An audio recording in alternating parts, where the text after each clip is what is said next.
Welcome back to the Stephen Knight Show. Want to remind you all over social media, Facebook, Twitter, Instagram, TikTok, and of course our official website, thestephennightshow.com. We can pick up your merch. Now, if you want to watch us, go on our YouTube channel, The Stephen Knight Show. Want to remind you, please register to vote. This is an election year, a big election year, and it's important that you vote. Doesn't matter who you're voting for, it does. But make sure you register to vote so your voice can be heard. Now, for me, I'm excited because this is the last week of dry January. We did a toast last week. I think it was last week, and I was drinking my ginger beer. But February 1st is Thursday, so I might go a little bit longer. We'll see. But I know my deadline is Wednesday. Now listen, we are on the search for a female hot topics panelist, and so over the course of however long, we're going to be having special guests join us to weigh in on the hot topics we discuss. And tonight we have a very special guest, Miss Brittany. She is originally from Houston, Texas, but she lives in Atlanta. She's a mother. Brittany, I'll let you tell the audience a little bit about yourself. Hi guys, I'm originally from Houston, like Steven said. I moved to Atlanta probably like around 2012, 2013. So kind of like Houston made me, Atlanta raised me kind of thing. I feel like I kind of like I grew up here and got all my independence here and stuff like that. But Texas is home for me. I go back as often as I can, and I am a proud Houstonian. So the slander will be tolerated. I have 3 kids, so I'm going through the teenage phase with the oldest. I have a 9-year-old and a toddler phase, all spread out, and so just kind of all over the place right now. And we love Houston. I love Houston. I've talked to you about Houston before, so Yeah, we won't talk bad about Houston. It comes. It's you. How can you not? Exactly. Just the heat. That summer heat can't deal with it. I can't rock with that. The mosquitoes. Yeah, the heat in itself, the humidity, but it's a great place. It's a great place. Let me Like, know how you feeling today. I know that you had a fun weekend, it looked like. Oh, I'm just wonderful. I mean, you already saw some of the behind the scenes stuff. So, our mission awkward photos was accomplished. Yeah. With my besties, and we had a ball. Can't wait to see all of the pictures that we took. And I'm just happy and I'm blessed. Welcome to Miss Brittany. And God bless you for being the mother of 3, because I'm only the mother of 1, but I have a whole adult and you have people under 18. God bless you, because my son is 31, so I don't have that issue no more. Girl, how did you get through the teenage phase with these girls? I don't know. I don't know how he's still alive, but obviously I did something right. But all you got. When Linnea first told me that she had a 30-year-old, he was in the late 20s. I was like, what? But she had when she was younger, but I was like, okay, that makes a little more sense. Especially if you see Linnea in person, you're like, what? Well, anyway, no stress. a lot of wine and a lot of prayer. Oh yeah. Well, again, Brittany, welcome to the show. Well, listen, our question of the day is, how do you feel about getting older? Linnea, I'll start with you. Oh my God. I'm mixed. Yeah. I mean, I feel blessed because, a lot of people that I know my age, are not. Yeah.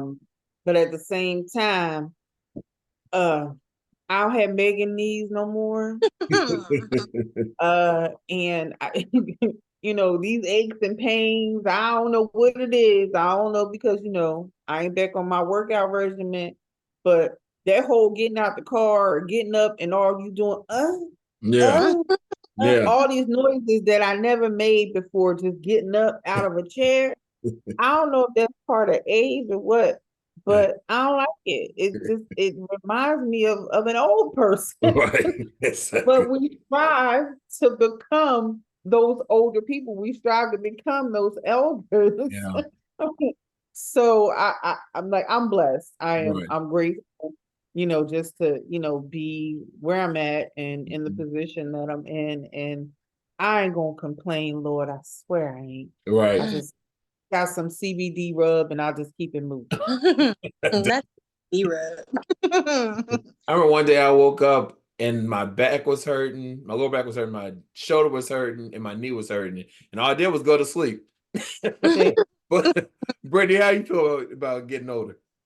I feel like I love it. I'm not gonna maybe because I'm not where y'all at, but I feel like I hit my 20s hard. Like I had a good time. And so I felt like the latter part of my 20s, I had to pay for all my mistakes in the early 20s. My 30s, I was a little bit wiser and more settled and more, I get the benefit from the work that I put in. Yeah. And I've heard nothing but amazing things about the 40s. I heard it only gets better. So I'm like, great, I ain't gonna lie. yeah, I heard 40s be lit. So I don't know. I'm kind of excited because I'm like, well, if 30s is okay, then, you know, my 40s about to be off the chain. I'm expecting to be like on a beach, topless somewhere, like. I mean, I've done rich. that. I've done that. I mean, I've done that. There's certain things you do. After a while, you just don't care. You know, you just be like, you know what? Now, men, I don't know, but I heard women, that's our prime.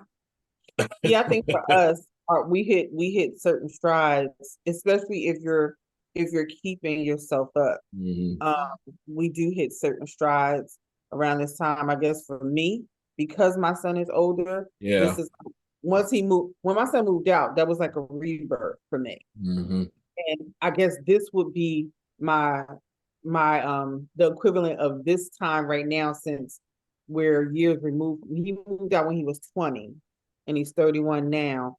So I would be considered in my 20s right now. Right.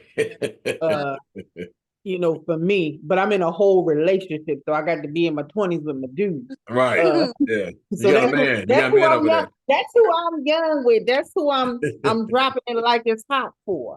Right. Yeah, they say wiser. They say, you know, we still look good. They say 40s for women be lit. Yep.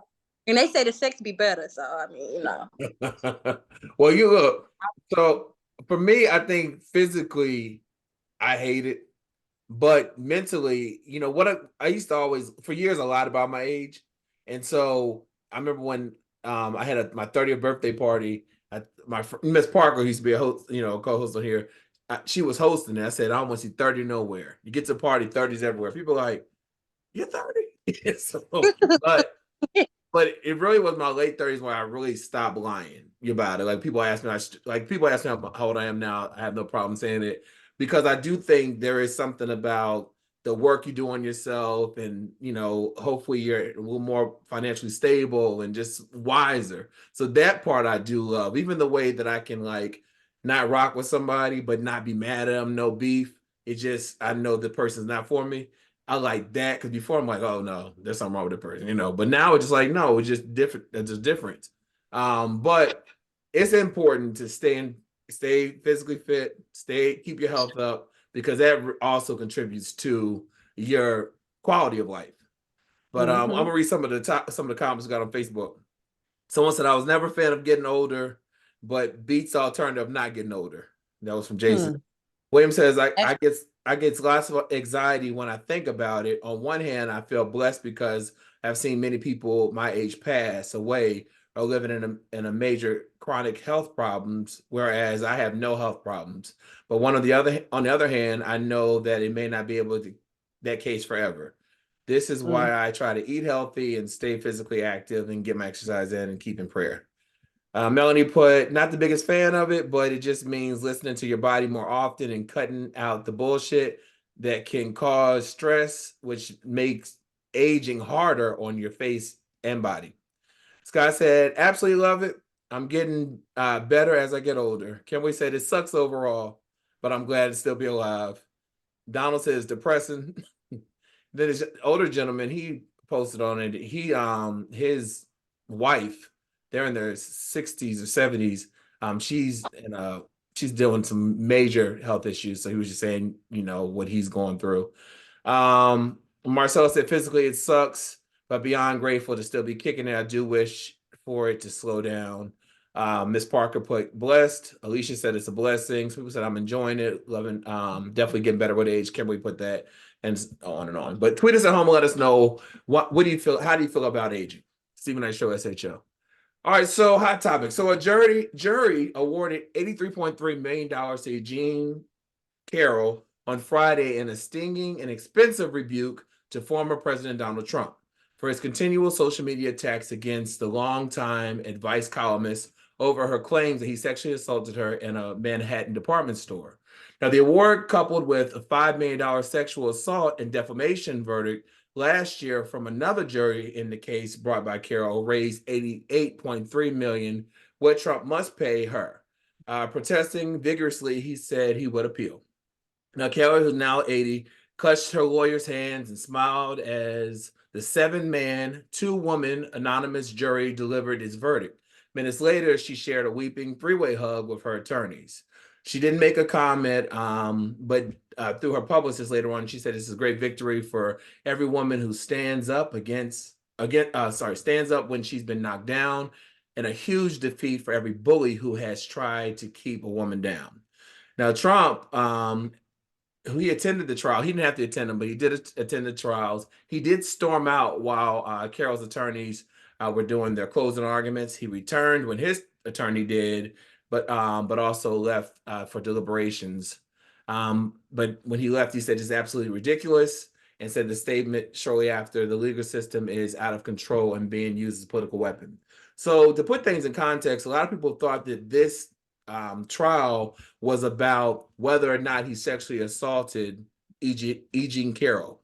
He was already found guilty of that, hence the $5 million sexual assault and defamation. This was to see how much he would have to pay her, because the judge told him to stop talking about her, stop talking about the judge, stop talking about the clerks, and this is what he continued to do on his social media, Truth Social. He continued to do it at his rallies, and he did it outside the courtroom. And so they say that's why they feel like the amount was so high, $83.3 million in this case. And he continues to say it's a witch hunt, that they're using it to, for political gain, when there's no evidence that President Biden or anyone in the White House has any influence over the legal decision. Now, he still faces 91 criminal charges and 4 indictments accusing him of trying to overturn the 2020 presidential election, mishandling classified documents, and arranging payoffs for the porn star. So I'll start with you, Brittany. What do you think about this case? And he has some very supportive Trumpers out there, MAGA as they call them, who they believe everything he says. It's a witch hunt. They're using this for political gain. He's innocent, although he has all these charges in different states, different jurisdictions. What are your thoughts on? Do you think this will, because this has continued to allow him to raise more money and to get a larger lead against his rivals? What do you think? Thoughts on this? I'm like, this is absolutely ridiculous. Like, why is he still eligible to be a president? Like, I'm so mad that the United States of America job description for presidency minimum requirements is a high school diploma in 35, or 33 or something like that. Like, we have to set the bar on who can be a president in the United States. We look absolutely ridiculous. Other countries probably think we eat crayons. Like, this makes no sense. Like, I don't get why he is going through all of these court proceedings, all of these allegations, found guilty, and can still be president of America if enough want to support him and believe in conspiracy theories. Like, I try not to be completely one way or the other, because I ride a fine line politically, and okay, for this and I'm not for that, and sometimes I'm for that and sometimes I'm for this. Right. But to have somebody that has all of these court proceedings on, you can't even get a job if you have an ongoing legal case in certain companies and corporations. Mm-hmm. So how can he literally be the president without the resolution of this after being found guilty last year? And just it's made a mockery of, I feel like. And the thing is, Lynette, he didn't have to attend these courts because they're civil trials. He didn't have to, but he does it because it feeds into I'm the victim. This is a witch hunt. I'm doing this for the country. I'm doing this for my people. Look at me. Woe is me. What do you think it will take for, or is there anything that you think that he can do that his supporters will be like, okay, it's gone too far? There's some people have said I can no longer deal with the chaos, but he has millions of people who are riding with him. Yeah. Are you talking to me or? Oh, Lenny, I'm sorry.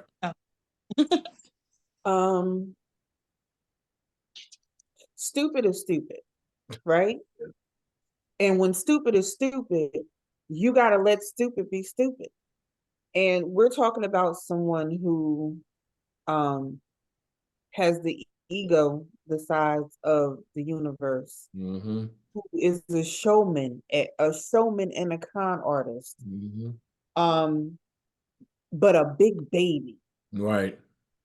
And he represents the mindset of those who follow him. He represents this, oh, I hate to say it, but he represents this Messiah for them. He is the coming of ... Yeah. for them. And let me say this, Miss Carol, if you looking to adopt, because I see you don't have no children, I'm available, because I know they have adult adoption, because you 80 and I know you need some help. I take care of my parents right now, and you ain't got no children. I think Steven need to go ahead and put in his bid to kind of like get What's in. good, Miss Carol? Listen, you need some help up over there. I am more than willing and available, especially now that I'm working.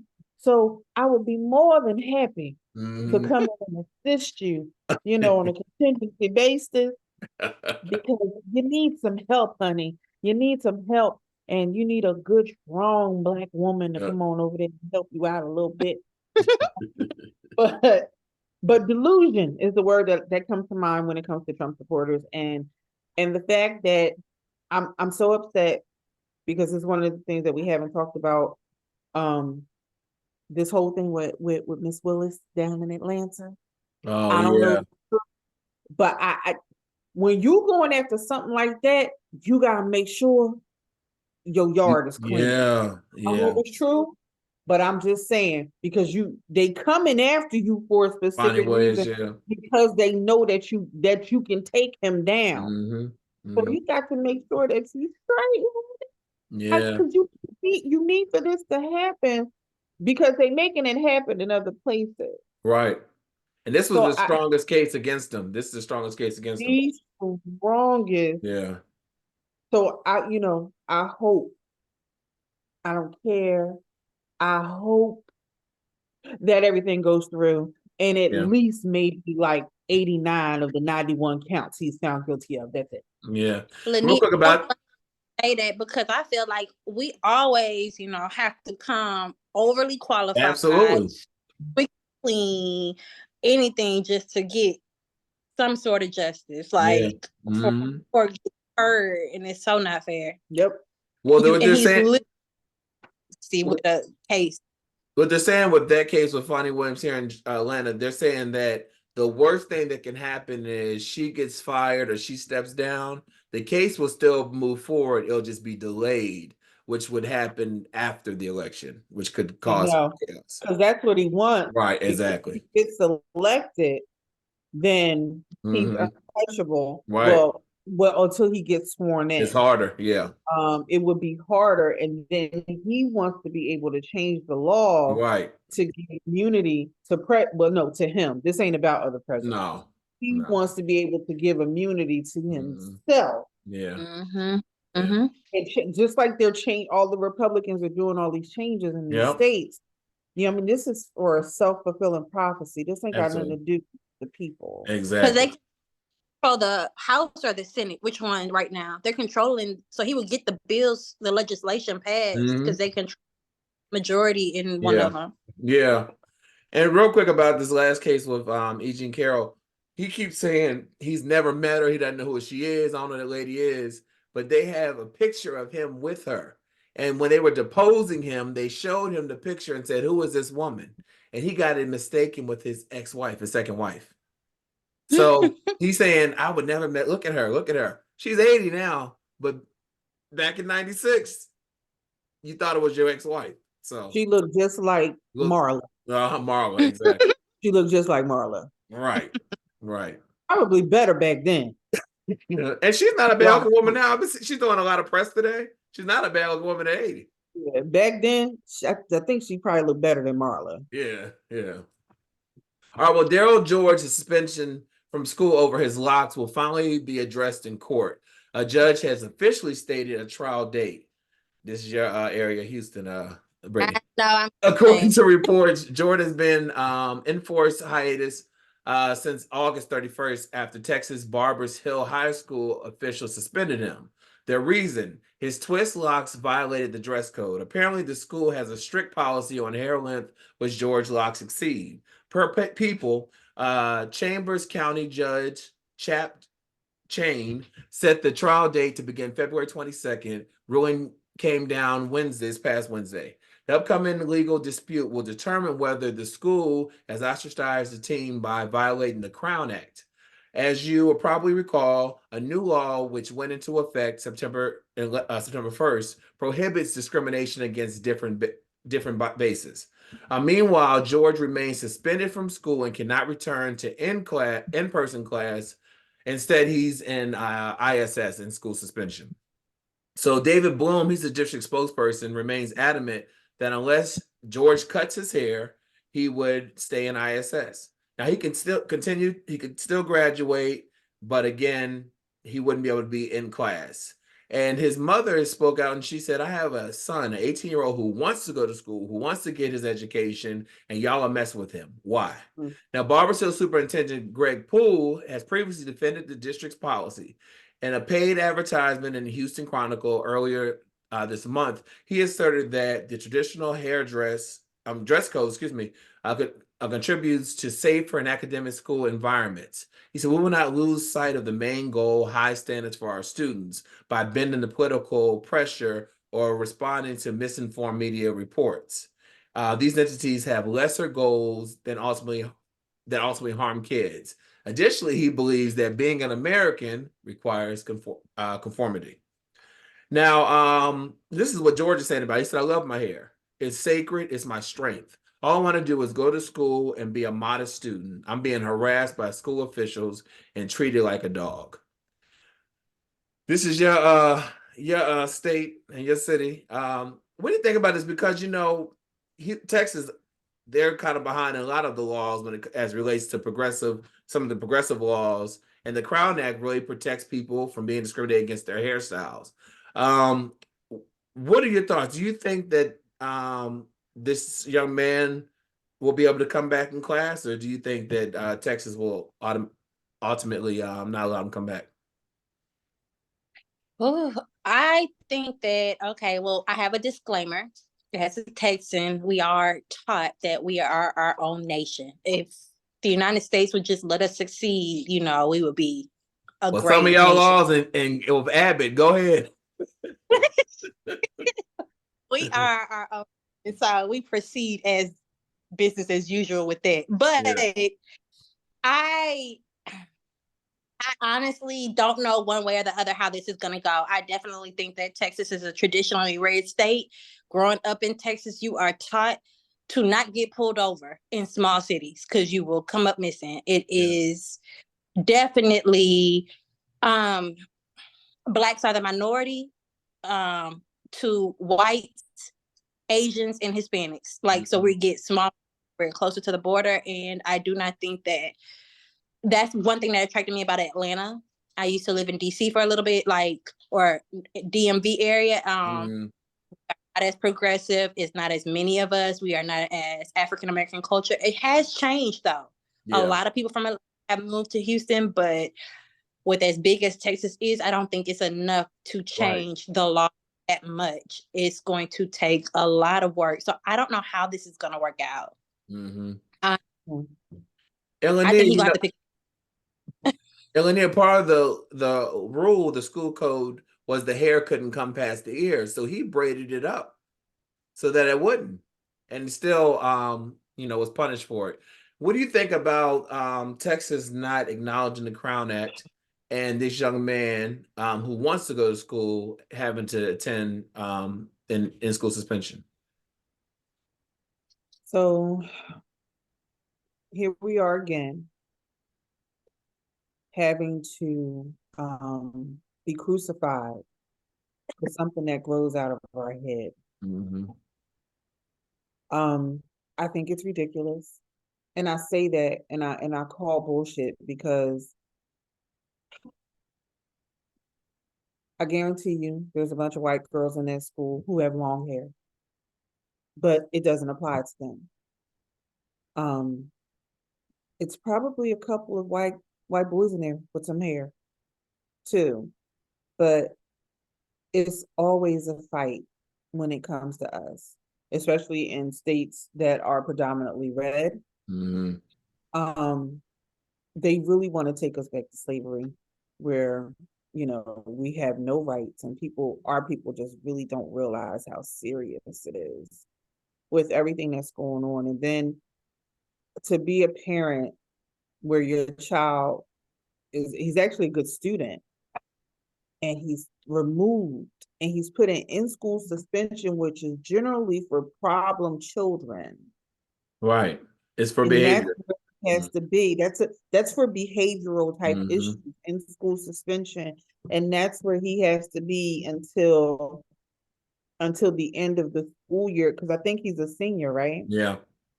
One, it's embarrassing, it's degrading, it's disrespectful, and it takes away from the education that he's supposed to be getting.